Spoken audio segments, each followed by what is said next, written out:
안녕하세요. 맘예 성경입니다. 오랜만에 이 텍스트로 인사를 드리게 되었습니다. 어제 2021년 5월 28일 금요일에 듀얼 능력 밸런스 패치가 되었는데요. 아직 잘 이해를 못하신 분들이나 패치된 부분을 어떻게 활용해야 될지 잘 모르시는 분들을 위해서 제가 영상을 찍어 보려고 합니다. 일단 목차를 말씀드리자면, 첫 번째 과학자 체면 능력, 두 번째 테러리스트 성강 능력, 세 번째 기자 부고 능력, 네 번째 시민팀 공통 능력, 정보원 능력, 다섯 번째 배심원 너프, 이렇게 총 5가지로 진행을 해보도록 하겠습니다. 일단 첫 번째 과학자 최면 능력입니다. 최면 능력이 뭐냐면, 투표로 사망했다가 부활했을 때 사망 직전 투표한 사람에게 투표할 때마다 2표로 취급된다. 와, 이건 뭐 한 줄 요약하면 개사기 능력, 버프가 진짜 오지게 되는데요. 일단 왜 이 능력이 생겼는지 과학자가 처음 출시되었을 때부터 설명드리겠습니다. 과학자가 처음 출시되었을 때 그 당시에는 투표로 처형했다가 부활하는 것 자체만으로도 개사기라고 했었습니다. 하지만 과학자가 첫날 달려도 영매한테 성불이 되면 부활하지 못했습니다. 이때 과학자의 지방령 능력이 엄청 떡상했습니다. 지방령, 성불 안 당하게 하는 능력입니다. 두 번째로 버프된 거는 영매의 성불 능력으로 과학자가 제 힘을 발휘 못하는 경우가 많이 생기자 이제는 성불이 되어도 부활이 되도록 버프되었습니다. 지방령, 쓰레기 됐죠. 그리고 세 번째 버프는 과학자가 첫날에 달려도 과학자 일러스트가 떠서 의사가 과학자판인 걸 인지하고 힐베를 해서 역전할 수도 있어서 기존의 과학자 부활 일러스트가 뜨면서 시민팀이 인지가 가능합니다. 하지만 업데이트가 되면서 과학자 부활이 일러스트가 안 뜨고 성직자 부활 일러가 떠서 두 번째 밤에 과학자 부활 인지 불가능하고 두 번째 낮에 인지가 가능합니다. 뭐 이것만으로 또 모자랐는지 이제 최종적으로 네 번째 버프를 하게 됩니다. 성직 부활 일로로 과학자 부활이 이루어지자 과학자한테 어이없게 지는 걸 방지하기 위해 유저들이 성직자, 특히 구마 희생을 기본 옵션으로 끼고 과학자가 첫날 달려도 성직이 살리면서 7인에서 6인이 되었다가 다시 7인이 되면서 과학자가 성직자판에서 힘을 잘 못쓰게 되자 이번에 투표로 사망했다가 부활 시 사망 직전 투표한 사람에게 투표할 때마다 2표로 지급된다로 거의 뭐 정치인으로 만들어 버렸습니다. 이제 과학자가 왜 버프 되었는지 이제 이해가 되시죠? 네, 저도 과학자를 많이 써봐서 버프된 걸 충분히 이해합니다. 상황 예시를 들면서 과학자 체면 능력 설명을 종결 짓도록 하겠습니다. 네, 첫 번째 밤에 8픽이 퍼블을 당하고 첫 번째 낮에 1픽이 과학자가 투표로 달리면서 처형이 됩니다. 이때 1픽 과학자는 특직 6, 7 중에 투표를 해야 되겠죠? 네, 3, 5 중에 뭐 추리를 잘하면 뭐 3, 5 중에 투표해도 되겠지만 안전하게 6, 7픽 중에 투표하는 게 낫다고 생각합니다. 그리고 두 번째 밤에 1픽이 투표로 부활하면서 과학자가 부활을 하면서 나 최면이고 전날 6 투표했으니까 7사 이렇게 반드시 말해줘야 된다고 생각합니다. 그렇게 왜냐면 6픽이 죽어버리면 최면 능력은 무용지물이 되니까요.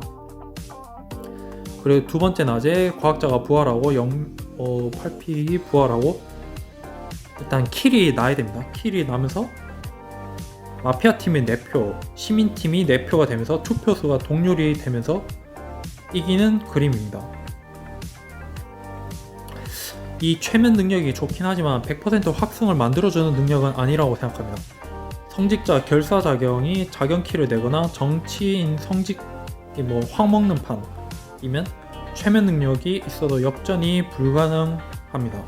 그래서 저는 이 과학자 신규 능력, 최면 능력이 추가된 게 적절하다고 생각합니다.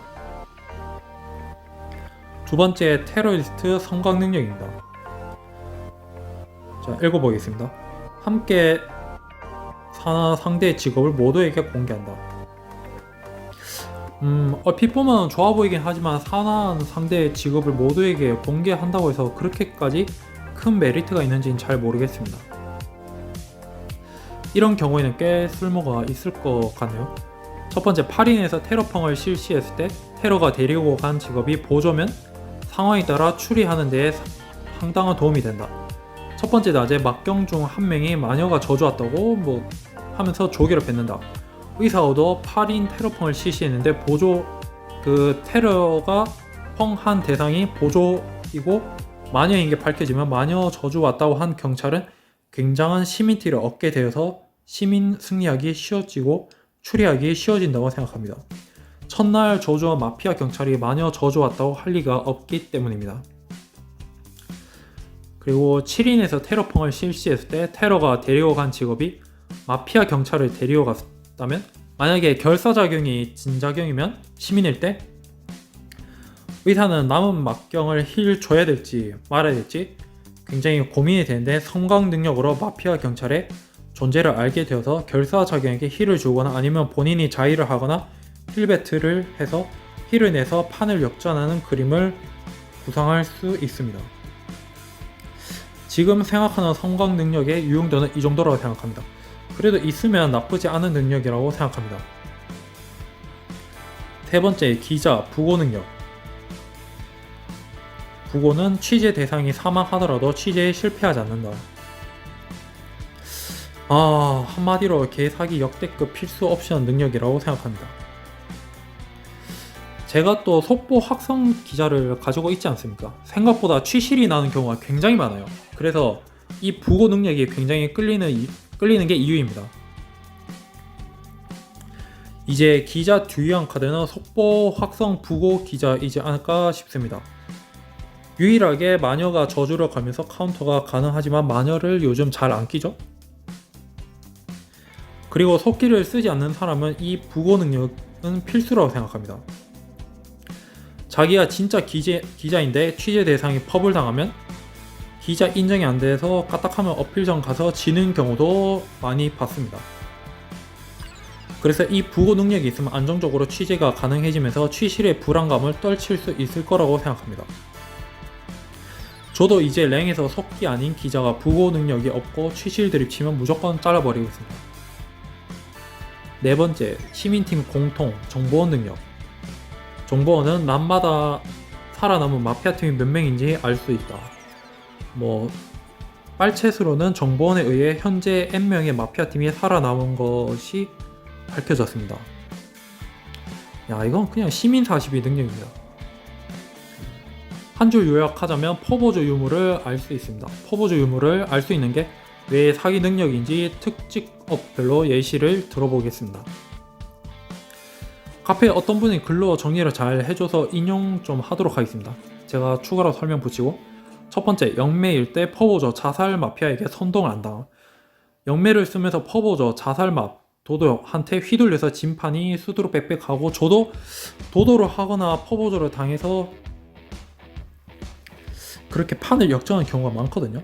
그래서 퍼블이 마피아팀인지 시민팀인지 유무를 알 수 있는 것은 영매 입장에서는 진짜 고급 정보라고 생각합니다.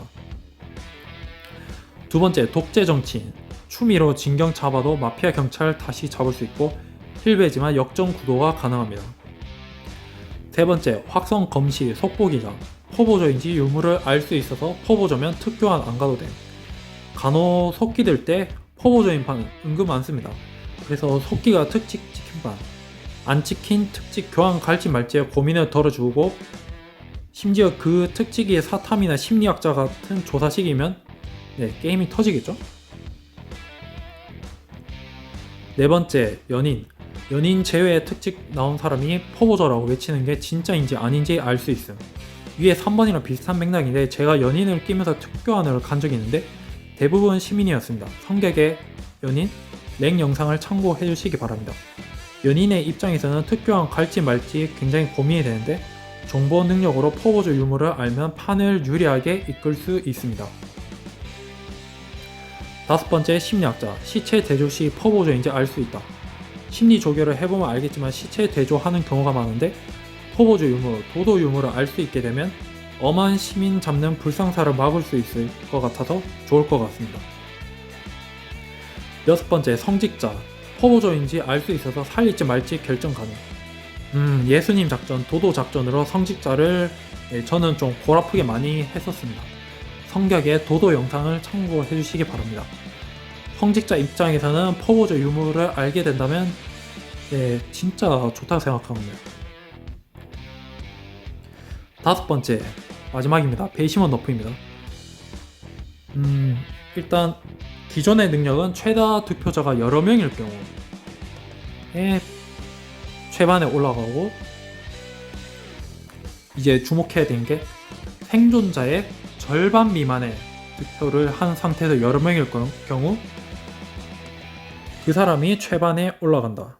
자, 예시를 들어서 정말 쉽게 이해시켜 드리겠습니다. 8인일 때 8명의 절반, 4명의 미만, 3명이죠. 3명 이하일 때 4대 4일 때는 인정이 불가능합니다. 3대 3대 2일 때는 인정이 가능하고 2대 2대 1대 1대 1대 1일 때는 인정이 가능합니다. 제가 이렇게 말하면서 랭크게임 판을 상상하면서 읽으시면 이해가 훨씬 잘 되실 겁니다. 그리고 7인일 때 7명의 절반, 3.5명이 미만, 3명 이하, 3대 3대 1일 때 인정이 가능하다. 이런 경우가 가장 많습니다. 보조가 투과낼 때. 7인일 때 여전히 배심이 좋습니다. 그리고 6인일 때 6명의 절반, 3명의 미만, 2명 이하, 3대 3일 때 인정이 불가능합니다. 시민팀 승리 방지 및 이번 업데이트의 목적입니다. 제가 이 3대 3으로 진판이 정말 많습니다. 제가 랭크 게임 하면서 진짜 많이 졌거든요. 그 성격의 배심원 능력 최근에 올린 게 있거든요. 그거 한번 꼭 보시기 바랍니다. 그리고 2대 2대 1대 1일 때 인정이 가능합니다. 이때는 보조가 투표를 잘못하거나 그렇게 하는 경우 아니면 배심을 인정할 때 좋은 것 같습니다. 5인일 때는 5명의 절반, 2.5명이 미만, 2명 이하, 똑같이 2대 2대 1일 때 인정이 가능합니다. 홀수일 때는 배심 인정이 무조건 됩니다. 그리고 4인일 때는 4명의 절반, 2명이 미만, 1명, 2대 2일 때 인정 불가능합니다. 1대 1대 1대 1일 때 인정이 가능합니다. 배심 인증 용도로 쓸 것 같습니다. 3인일 때 3명의 절반, 1.5명의 미만, 1명, 1대 1대 1, 보조 노접에 이때가 광기 먹는 경우죠. 보조 노접에 시민이 마피아 투표하고 마피아가 시민 투표하면서 배심이 인증되면서 찬성 눌러지면서 인증 역전이 가능한 경우, 이렇게 있습니다. 설명 드리니까 바로 예시되니까 바로 이해가 되시죠? 네. 배심원 너프 총평 매우 적절하다. 굿패치. 이렇게 이번 듀얼 능력 패치 능력 관련해서 알아보았는데요. 혹시 영상 내용 중에 잘못된 부분이 있거나 본인이 알고 있는 정보를 댓글로 많이 남겨주시면 감사하겠습니다. 오늘 영상 여기까지 하도록 하겠습니다. 영상이 도움되셨다면 유튜브 성격TV 구독과 좋아요, 알람 설정 댓글 부탁드립니다. 끝까지 시청해주셔서 감사합니다. 뿅!